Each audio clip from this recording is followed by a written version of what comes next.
قال المؤلف رحمه الله تعالى ونفعنا بعلومه في الدارين آمين. Dan sabda Nabi sallallahu alaihi wasallam lagi,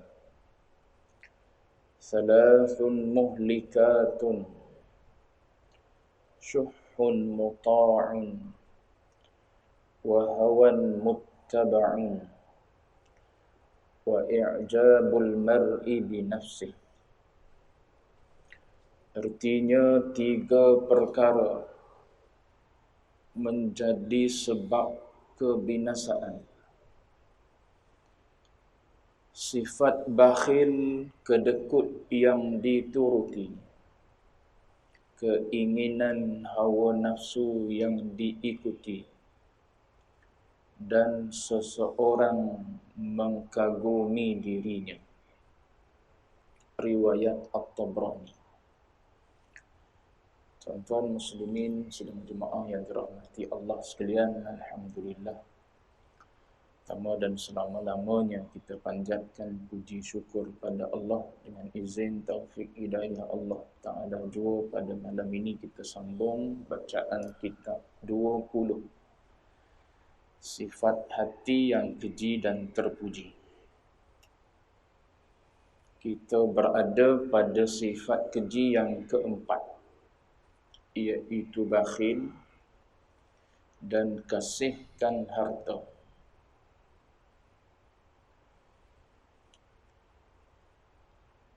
Dalam pertemuan yang lepas kita dah lihat satu hadis yang berbentuk amaran daripada Nabi, peringatan daripada Nabi bahawa penyakit bakhil ataupun kedekut ini adalah merupakan penyakit yang telah membinasakan orang-orang yang terdahulu daripada kita. Jadi ghalibnya kita yang datang kemudian, bila kita tahu sebab yang membinasakan orang yang terdahulu, pasti kita yang mari kemudian beringat dan jaga. Mak ayah kita semua meninggal sebab kencing manis. Takkan kita pun nak makan minum tak beringat kencing manis juga. Dia balik gitu. Mak ayah kita, tok kita meninggal sebab jantung, katakanlah. Maka pasti kita nak, kalau boleh kita tak ada penyakit jantung. Tok kita sakit jantung, ayah kita sakit jantung, mak pun jantung juga. Maka takkan kita pun nak mewarisi sakit jantung. Tu benda semula jadi yang kita boleh fikir, kalau benda tu berlaku kebinasaan pada orang sebelum, maka sepatutnya kita yang datang kemudian dah ambil pengajaran dan iktibar. Itu yang Nabi sebut, iyyakum wasyuh fa innama halaka man kana qablakum bisyuh. Nabi sebut umat-umat dulu dah binasa dah dengan sebab penyakit ni, dengan sebab penyakit bakhil dan kedekut ni. Jadi Nabi nak beritahu kepada kita ni ialah janganlah kamu bersifat dengan sifat ni, sebab sifat ni penyakit yang membinasakan. Baik, tu kita dah lihat dalam pertemuan yang lepas. Malam ni hadis lain lagi Nabi sebut salasun muhlikatun. 3 perkara. Muhlikat ni penyebab. Dia isim fa'il. Daripada ahlaka yuhliku. Masdar ihlak, isim fa'il, muhlik, isim maf'ul, muhlak. Orang ngaji luar. Jadi muhlik, muhlikatun jamak dah. 3 benda yang menjadi penyebab kepada kebinasaan. Apa? Badan.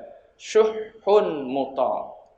Satu Nabi kata penyebab kepada kebinasaan ni ialah sifat bakhil atau kedekut kita panggil yang dituruti.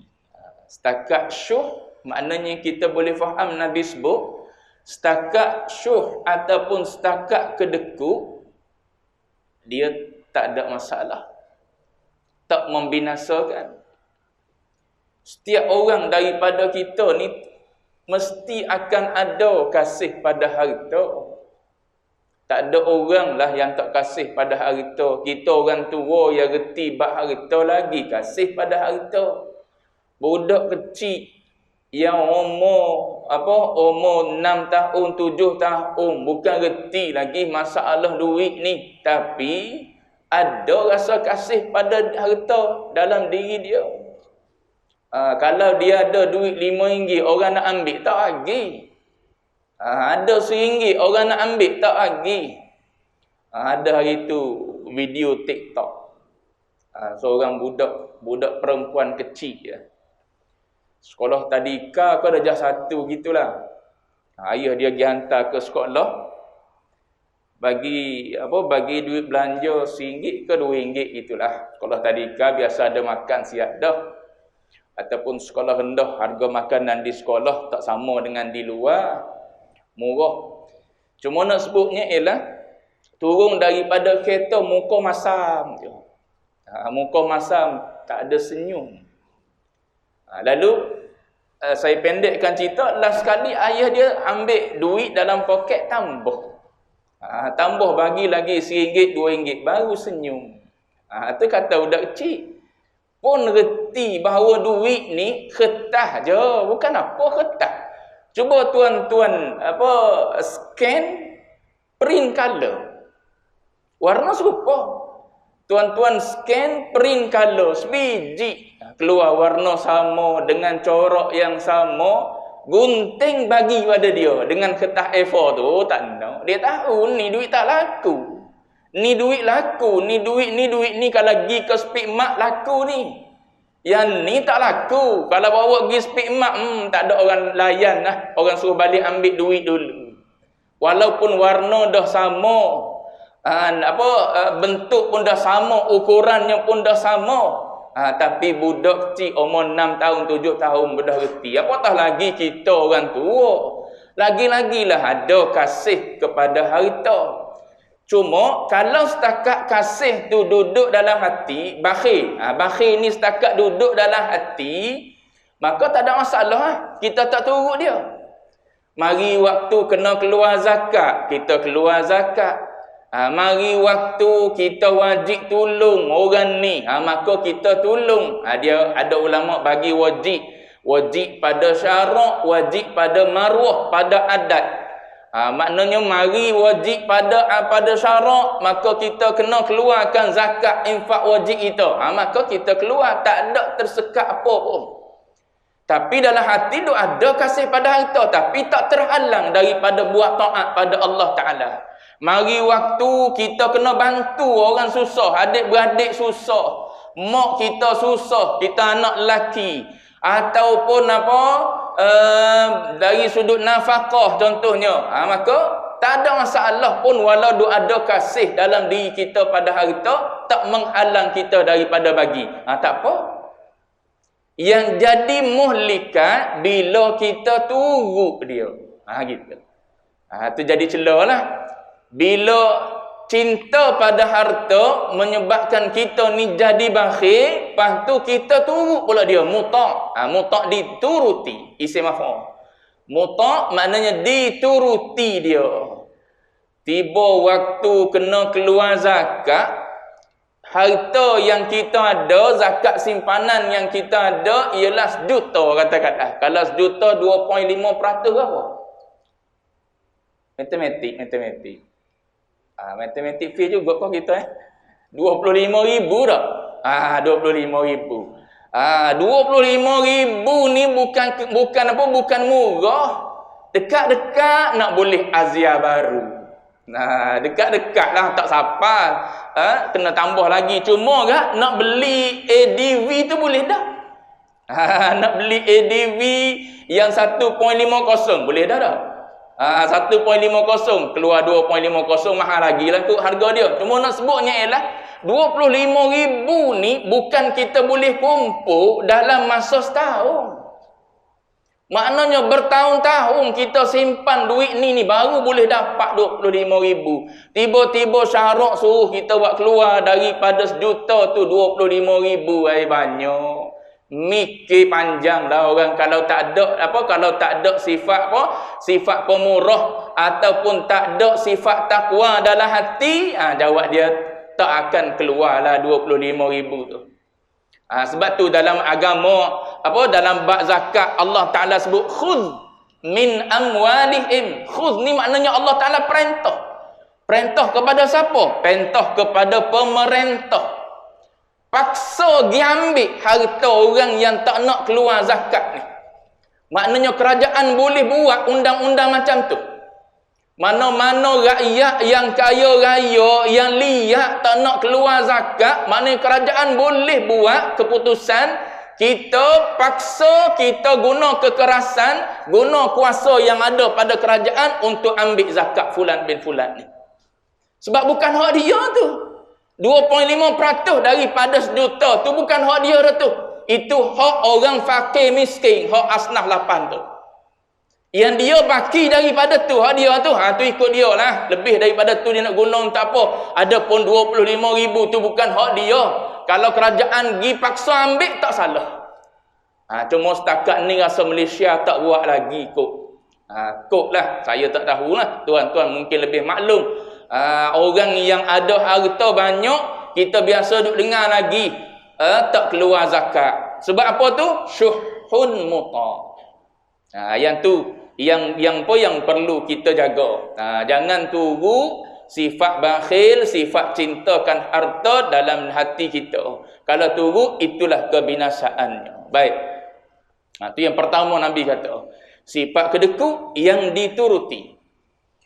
Kemudian Nabi kata wahawan muttaba'. Hawa nafsu, keinginan hawa nafsu. Hawa ni sifat ma'ani. Sifat ma'ani pada nafsu. Hawa ni apa? Pengipas. Hawa-hawa ni pengipas lah. Maka dia mengipas nafsu kita. Nafsu yang mana ni? Nafsu ammarah bisu. Nafsu yang menyuruh kita buat jahat. Jadi keinginan hawa nafsu ammarah yang diikuti. Yang diikuti pada kejahatan. Itu ghalib ammarah bisu. Suruh kita buat jahat. Contoh apa? Depan kita Ramadan. Depan kita Ramadan. Ada orang tak boleh nak puasa Ramadan. Kita ni, tuan-tuan ni yang soleh-soleh dah ni tunggu Ramadan. Masuk Rajab doa dah biar supaya sampai pada Ramadan. Balighna Ramadan. Minta sampai dengan Ramadan. Orang yang tak suka, jawab dia sangat-sangat benci Ramadan lagi. Sebab apa? Menghalang dia daripada makan. Jadi kalau bulan Ramadan wajib puasa, nafsu tak setuju sangat-sangat tu berlapar daripada terbit fajar sehingga terbenam matahari. Lepas tu kalau keinginan hawa nafsu nak berbuka di bulan Ramadan dituruti, tu muhlikat dipanggil. Kalau tak turut tak apa, kita boleh jadi saat lemah iman, malah rasa nak puasa tahun ni. Tapi gak bulan gitu duk berjalan makin hampir habis dah Rajab, masuk Syaban dah. Tak lama dah kita ni nak Ramadan. Dalam hati duk berasa tak sukanya mari Ramadan. Boleh jadi. Ada di kita tak sukanya mari Ramadan. Tapi bila sampai Ramadan, kita pun hidup lagi masa tu, puasa ke tidak kita? Puasa. Sebab apa tu? Kita tak turut keinginan hawa nafsu ammarah. Ada orang dia turut. Turut tu kebinasaan lah. Sebab hawa nafsu ammarah ghalibnya pada orang awam.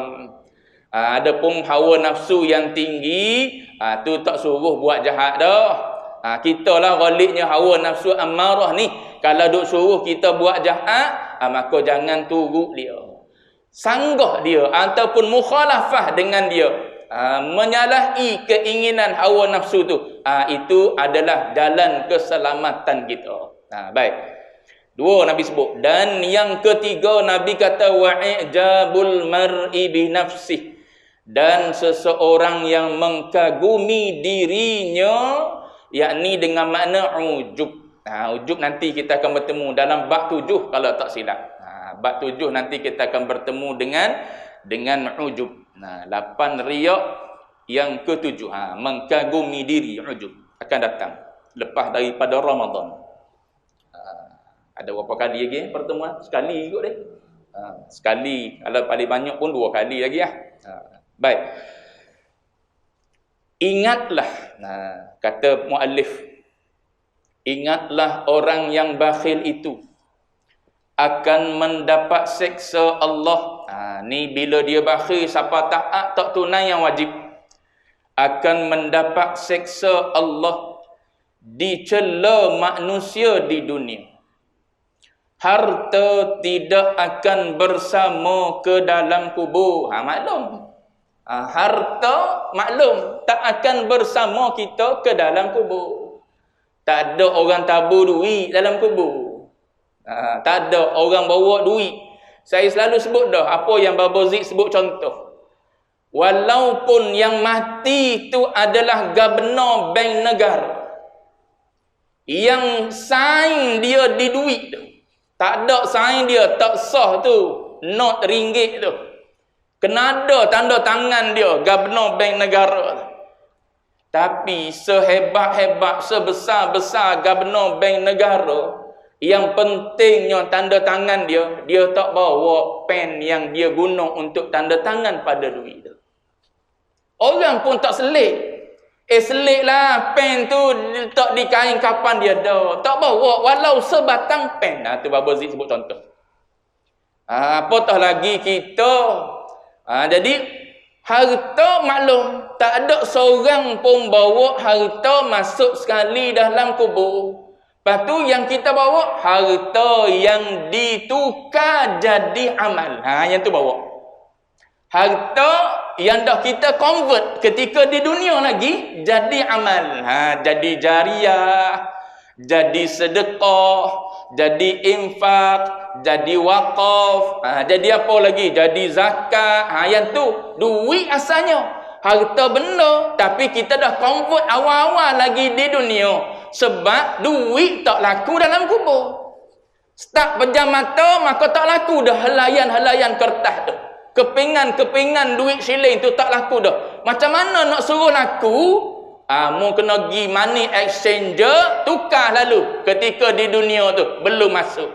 Convert terus daripada duit kertas, duit siling, jadikan dia dalam bentuk amal. Yang tu laku. Yang tu kita masuk dalam kubur, dia mari dalam rupa bentuk manusia. Hadis sebut gitu. Mari dalam rupa bentuk manusia yang cantik. Kalau kita banyak amal soleh sehingga kita tertanya-tanya, siapa engkau?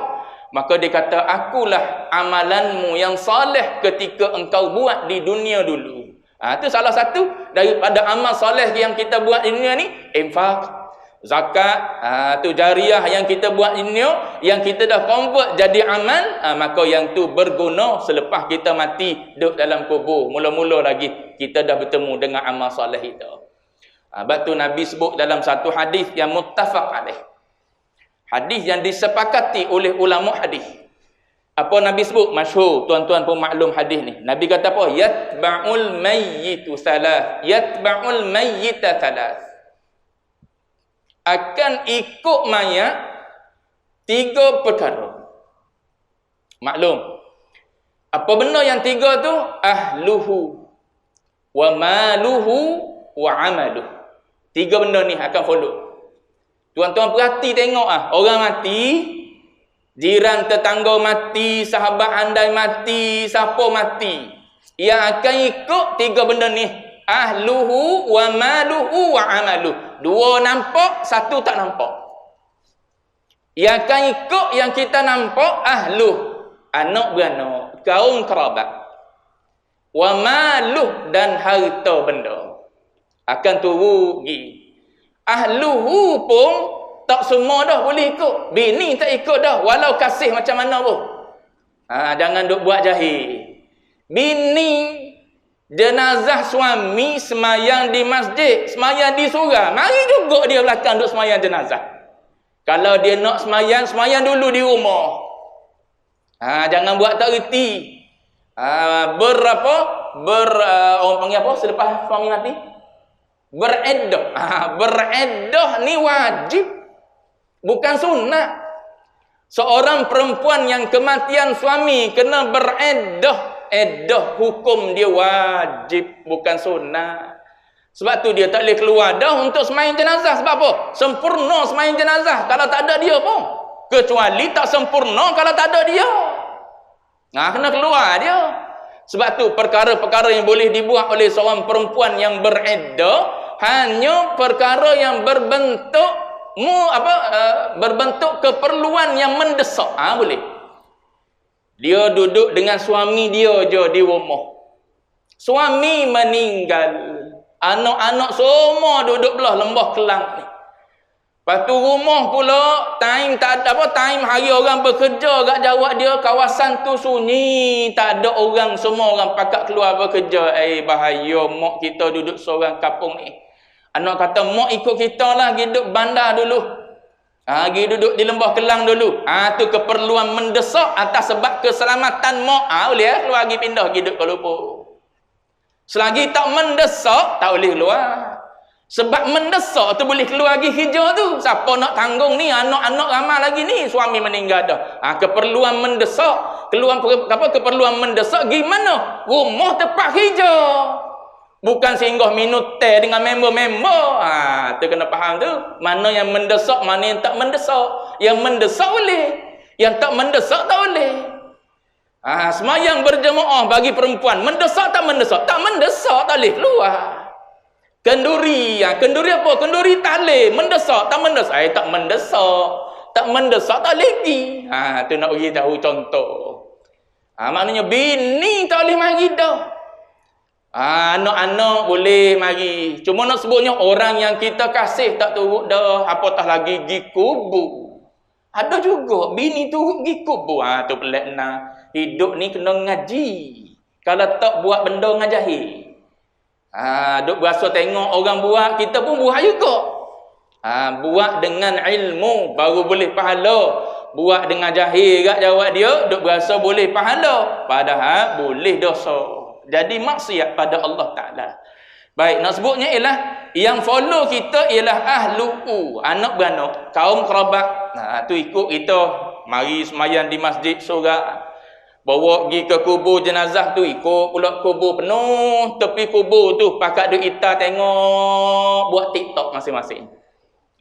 Buat TikTok orang zaman hari ni. Mandi jenazah, rakam video. Semayang jenazah, rakam video. Masuk dalam liang lahat, rakam video. Tu anak beranak duk buat semua tu. Baik. Wa maluhu, dan harta benda ikut. Ada harta, ada kereta dibawa oleh anak-anak pergi ke kubur. Tu. Kalau orang kaya lagi lah, diusung bawa bawa gelaran-gelaran dia, pingat-pingat dia. Dibawa sekali. Dan satu lagi yang tak nampak, amal. Amal pun turut serta dengan jenazah tu. Baik. Lalu Nabi kata fayarji'uthnani wa yabqa wahid, akan pulang dua, kekal bersama si mati satu. Nabi kata yarji'u ahluhu wa maluh, yang akan balik anak-anak, ahli keluarga, kaum kerabat semua balik. Tak ada seorang pun nak duduk kubur. Kalau ada zaman dulu-dulu ada upah jaga kubur kalau dulu-dulu. Zaman hari ni orang tak buat dah. Sebab apa? Cerita hantu banyak sangat dalam TV. Hatta AJK masjid pun tak berani dah duduk kubur. Kalau dulu orang meninggal ada upah jaga kubur. Apa dia buat orang jaga kubur tu? Dia duduk di kubur tu, dia baca Quran, khatam Quran. Gili-gili lah 2-3 orang satu malam, jaga baca Quran, gili-gili sampai khatam beberapa kali, hadiah kepada si mati yang dalam kubur. Dulu orang dulu duk buat benda gitu. Cuma nak sebutnya ahluhu ni balik. Anak-anak kadang-kadang tak buat benda gitu. Kalau dulu duk buat pun. Lagi-lagilah zaman sekarang ni. Zaman sekarang orang duk kata bid'ah, amalan-amalan gitu. Lagilah tak buat. Kena dengan nafsu kita hak malas dah. Hak penakut dah. Penakut dah duduk kubur. Nak lalu ke kubur pun takut dah. Lagilah tak nak kita buat benda-benda gitu. Sudah molek dengar doa asatizah kata, mau baca di rumah pun siapa pahala. Ya los mati. Faham kau ya los mati? Betul sangat-sangat lah apa yang dia sebut tu. Kadang-kadang tu ingatkan mengajar di Kelantan saya ni tuan-tuan. Boleh jadi jiwa nak balik Kelantan kot. Baik, mana tadi? Jadi yang balik adalah ahli keluarga dan harta. Harta tak ada, balik semua. Harta benda kita pingat-pingat, kalau orang besar pingat-pingat semua sekali tu dibawa balik-balik. Lalu Nabi kata wa yabqa amaluh, yang tinggalnya ialah amal kita. Salah satu daripada amal dari sudut harta ialah zakat yang kita bagi ketika hidup kita. Sedekah yang kita infak pada fakir miskin. Kita tolong adik-beradik kita yang susah, jiran tetangga kita yang susah, sahabat handai kita yang susah. Itu semua jadi amal ibadat yang kita dah convert dia, jadi pahala pada kita yang tu ikut bersama ke dalam kubur. Baik, harta tidak akan bersama ke dalam kubur. Harta adalah kepunyaan Allah Ta'ala. Tengok, bila dia kata kepunyaan Allah Ta'ala, maknanya Allah Ta'ala akan tanya balik. Dia bagi harta pada kita dan kita guna ke mana harta tu. Tu maklum juga hadis sahih tu. Hadis hasan sahih. Hadis yang Nabi sebut, la tazulu qadama 'abdin, tak akan berganjak dua kaki anak Adam. Maknanya tak berganjak tu tak bergerak duduk situ selagi mana dia tak jawab yang soalan yang ditanya.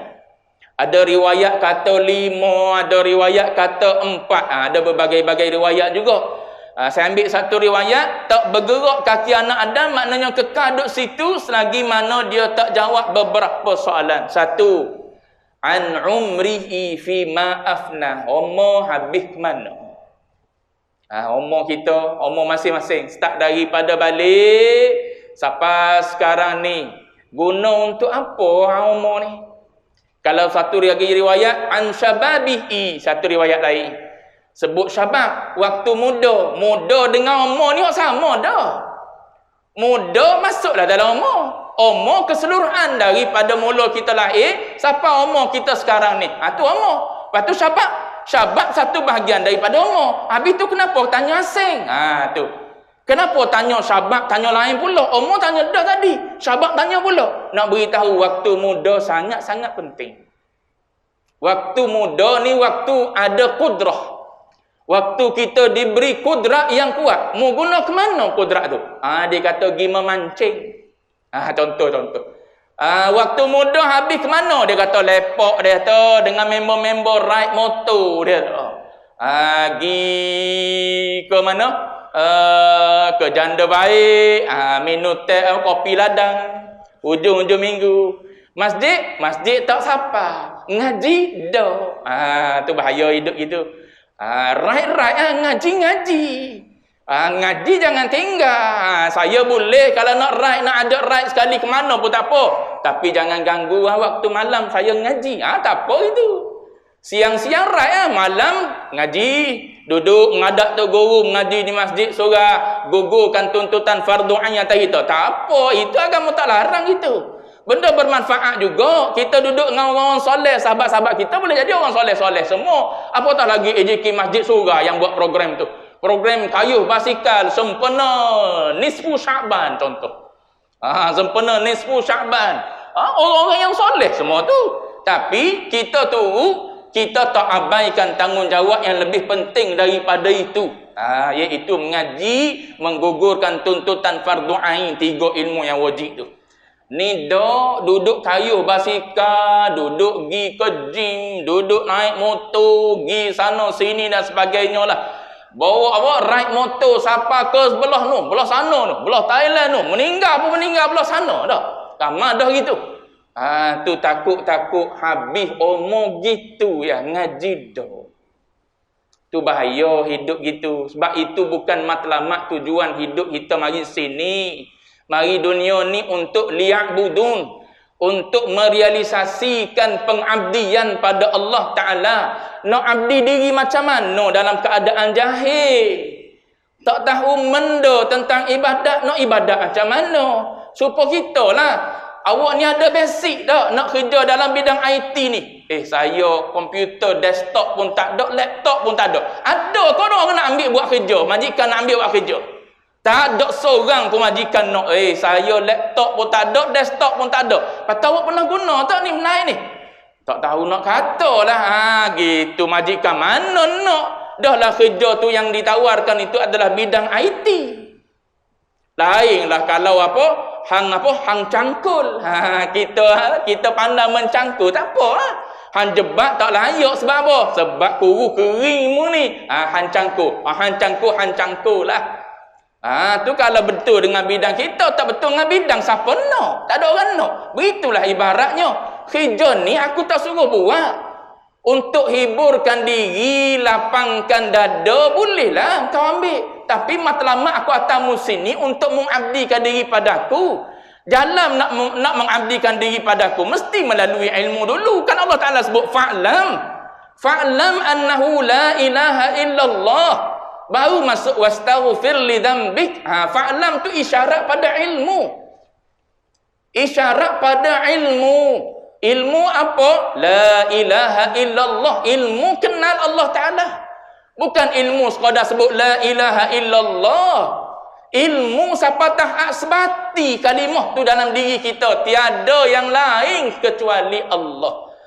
Kecuali Allah Ta'ala tu yang memberi kebaikan, yang memudaratkan, yang itu, yang ini. Illallah, Allah Ta'ala saja, tak ada yang lain.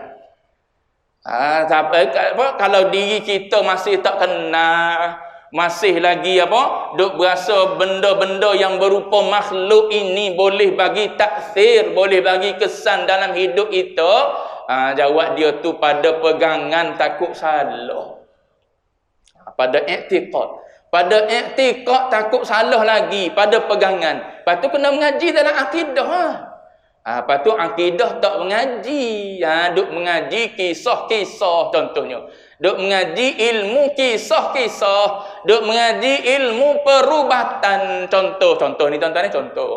Yang tu samping-sampingan je. Utama yang 3 dulu. Yang asah yang fardu ain tu. Ilmu akidah mengaji. Ilmu fiqh ngaji. Ilmu tasawuf ngaji. Apa tu? Samping-samping tu ada lagi yang lain-lain.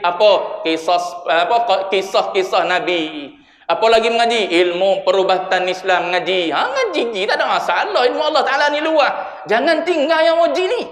Sebab yang wajib ni lah mengenalkan kita kepada liya'budun tadi. Kenal Tuhan. Bila dah kenal Tuhan, ada tanggungjawab kena buat pada majikan kita, iaitu ibadat. Nak menghasilkan ibadat yang qabul di sisi Allah Ta'ala. Tak ada tasawuf tak qabul di sisi Allah Ta'ala. 3 ilmu ni berangkai ni. Supaya penyakit 3 berangkai tu lah. Kencing manis, jantung, buah pinggang tu. 3 ilmu ni berangkai. Kenal Allah Ta'ala betul dari sudut pegangan i'tiqad. Baru sah amal ibadat. Dengan Allah Ta'ala pun tak betul pegangan. Allah Ta'ala bertempat. Allah Ta'ala ada tangan, ada kaki, ada wajah. Cuma tak serupa dengan makhluk. Tu bimbang pegangan gitu. Takut serupa dengan orang Hindu. Kasar bunyi ayat. Takut serupa. Takut serupa. Walaupun ayat kita dah kata, dia ada wajah tapi tak serupa lah dengan wajah kita. Dia ada tangan tapi tak serupa lah. Takut mulut sebut gitu. Dalam hati, dalam pegangan kita, Allah Ta'ala ni bertangan, berkaki, berbetis. Lepas tu tangan pula 2 belah kanan belakang, 2-2. Ada yang kata kanan dan kiri. Supaya dengan makhluk dah tu. Ada asatizah duk mengajar kita. Ingat ngaji dengan YouTube. Duk buka YouTube, berkenanlah kita dengan ustaz tu. Berkenanlah kita dengan orang yang bergelar itu, ini dan sebagainya. Kita pun duk follow mengaji dengan dia. Beringatlah. Beringat. Sebab apa? Benda sekarang ni kita tak boleh nak cegah. Sebab apa? Sebab zaman langit terbuka. Bila zaman langit terbuka ni, petik di jari je, boleh dengar. Kalau betul. Kalau salah kan, takut kita pun ikut dengan yang salah. Baik, jadi ngaji. Jadi tujuan kita mari ke dunia ni untuk ngaji. Jadi ditanya pada kita tentang apa? Tentang umur. Habis ke mana umur? Kemudian saya ringkaskan. Kemudian antara yang ditanya oleh Allah Ta'ala, sebab harta ni kepunyaan dia bagi pada kita, maka Allah Ta'ala kata wa'an malihi, tentang hartanya, min aina iktasaba wa fima anfaqa. Sebut dah kenapa bab harta tanya dua soalan. Sebab penting. Ulama kata sebab nak menunjukkan penting. Ambil mana, bawa ke mana. Min aina iktasabah, ambil mana harta tu, lepas tu belanja ke mana. Tu Tuhan tanya dua-dua. Ambil mana, harta ke mana harta. Nak beritahu pentingnya bab harta ni. Bab tu orang yang apa? Orang yang sangat-sangat perhati, orang yang sangat-sangat warak, tengok walaupun 1 sen, walaupun 5 sen, risau takut-takut termasuk dalam harta yang diharamkan oleh Allah Ta'ala. Itu minta jauhlah kita semua daripada mengambil harta yang diharamkan oleh Allah Ta'ala. Baik. Kemudian ada juga yang Nabi sebut dalam hadis-hadis yang riwayat macam ni, Nabi sebut wa an jismihi fima ablah. Tentang badan kita. Jismihi ni maknanya tubuh badan kita. Mata guna untuk apa? Telinga guna untuk apa? Mulut guna untuk apa? Kaki pergi ke mana? Tangan buat apa? Tu otak aku bagi mu cerdik, mu mikir apa? Ada yang mikir sampai peringkat tak ada Tuhan, etis. Bijak tu orang bijak.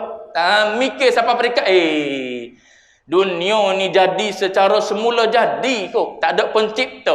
Tu ada yang sampai macam tu kan, golongan etis. Cuma nak sebutnya Allah Ta'ala antara soalan yang Nabi sebut akan ditanya, selagi mana tak boleh jawab, tak akan bergerak lah. Anak Adam ni ke tempat yang lain, menuju daripada mahsyar tu ke tempat yang lain. Salah satu daripadanya tentang tubuh badan, guna ke arah mana. Tu mata kita tengok apa, tu semua detail. Tu beringat mata tengok benda-benda yang dihalalkan oleh Allah. Ada kita guna mata, telinga, tangan, kaki guna pada benda yang Allah Ta'ala larang. Taubat pada Allah Ta'ala. Baik. Diberikan kepada manusia untuk kegunaan sebagai alat kemudahan. Tu harta yang Allah Ta'ala bagi tu. Tujuan dia ialah untuk kegunaan sebagai alat kemudahan. Untuk dibelanjakan di jalan kebaikan. Ianya dari tanah dan akan kembali ke tanah. Kalau seorang itu bakhil kerana dicadangkan untuk anaknya, seolah-olah ia meninggal anaknya dalam kebaikan dan ia datang menghadap Tuhan dengan kejahatan. Itu sebab apa? Sebab kita tinggal pada anak, siapa taat kita abaikan kewajipan kita. Itu kalau gitulah. Ni kalau kita zakat pun kita keluarkan, infak yang wajib pada maruah, pada adat pun kita bagi. Seorang orang datang minta, mak kita pun kita tolong. Bukan mak kita terbiar duduk umur sewa sepanjang usia dia. Kita sini kaya raya, biar mak duduk umur sewa, duduk menyewa mak ayah kita daripada muda sampai ketua di kampung. Kita sini harta banyak, tu tak kena. Ataupun kita kedekut pada infak, nafkah anak bini kita yang wajib atas kita. Bak nafkah gak dah bini kita kerja, awak lah bayar ni, awak lah bayar tu. Awak belaka, awak dulu habis duit kita tak habis lagi. Sebab apa? Bakhil, kedekut. Sebab apa? Sebab yang tu membinasakan kita. Jadi kalau kita dah tunai segala kewajipan kita, lepas tu kita simpan, kita cadang lagi untuk anak, yang tu tak apa. Yang ni membinasakan kita ni, kita simpan untuk anak-anak kita. Tapi kewajipan kita pada Allah, pada manusia, kita tak tunai. Yang tu adalah kita datang menghadap Allah Ta'ala dengan kejahatan. Ini adalah tindakan yang bodoh dia. Ingatlah bahawa harta adalah alat yang mesti digunakan bagi mencapai keredaan Allah Ta'ala. Habis itu. Bab bakhil dan kasih akan harta. Akan datang insya-Allah. Cintakan kemegahan. Wallahu a'lam wa ilmuhul atam.